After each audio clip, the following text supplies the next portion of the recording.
Okay, thank you. Assalamu alaikum and good afternoon to all of you. I'm afraid I can't give you this speech in Bangla, so I'll have to speak in English to you today. Anyway, I'm really happy to be here and grateful to ESSAB for inviting me to take part in this expo and to represent the RSC in this audience here today.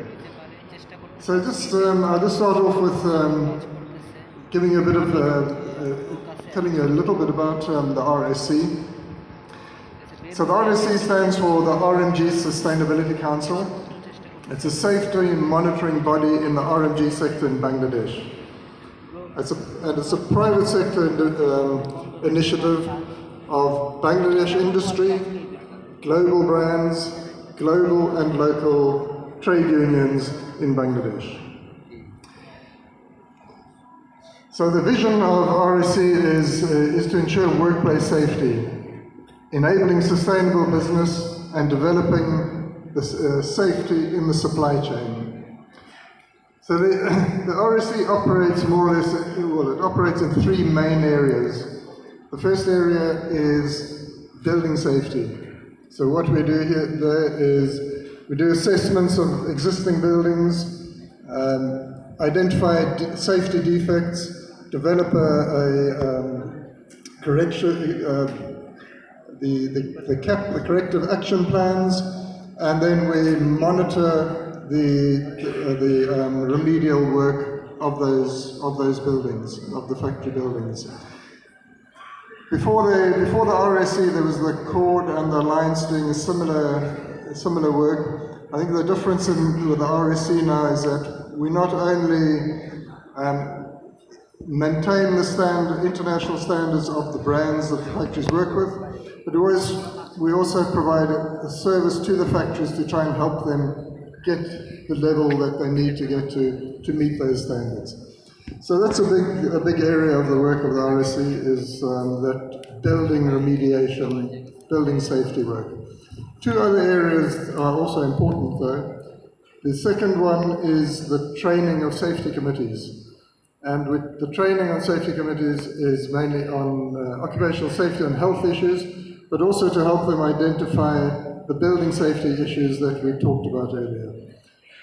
Because, especially with fire safety, there's no way you can maintain safe conditions in a factory if you don't use the eyes and ears of the people in the factory to do that.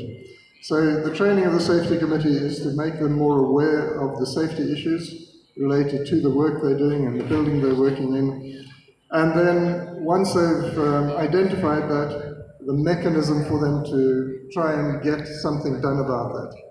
And the one mechanism is to take that to the safety committee. The other is to, if they don't find that works, they can come back to the RSC using the complaints mechanism, and they lodge a complaint, and then we see if it's safety related, then in the RSC we follow that up with the factory to ensure that those issues are addressed. Sometimes the complaint is unfounded or it's a minor issue, so nothing needs to be done. Other times it needs, some corrective action needs to take place.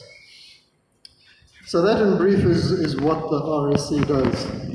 But I think the title that we have today is looking at the administrative process for fire safety. So I think what we should point out is that all these initiatives, the previous initiatives, the Cord and the Alliance, and the bulk of what the RSC is doing, we're doing it to plug a gap in the enforcement process. If your enforcement process, the building control process works efficiently, then people shouldn't be going into buildings where there's safety defects.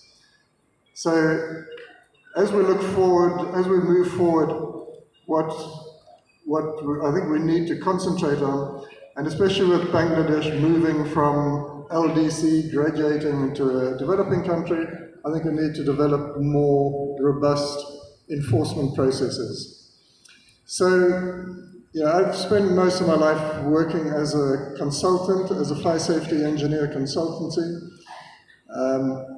and I've worked with a number of different authorities in different countries, different systems, different codes. So I'll just share with you what I see in the enforcement system in Bangladesh and some thoughts about how that can be improved. And the enforcement process starts with the building code. So we have the codes, we've got the BNBC, and we have the fire safety regulations. And I think that's where the first issue arises, because some things in the fire safety regulations don't correspond to what the BNBC says. The BNBC is developed under the Ministry of Housing and Public Works, and they have the body Rajuk who enforces that. And then the buildings, the fire safety regulations are developed under the Ministry of Housing, and the fire services falls under that ministry. So the first thing that needs to be done is these ministries to cooperate better and develop, if they maintain two documents, to ensure that there's no contradictions between the documents and to bring them into line. Because if you don't start with a consistent and uniform document, there's no way you can take that further down the line and ensure your fire safety. Then the next step in the process is for the consultant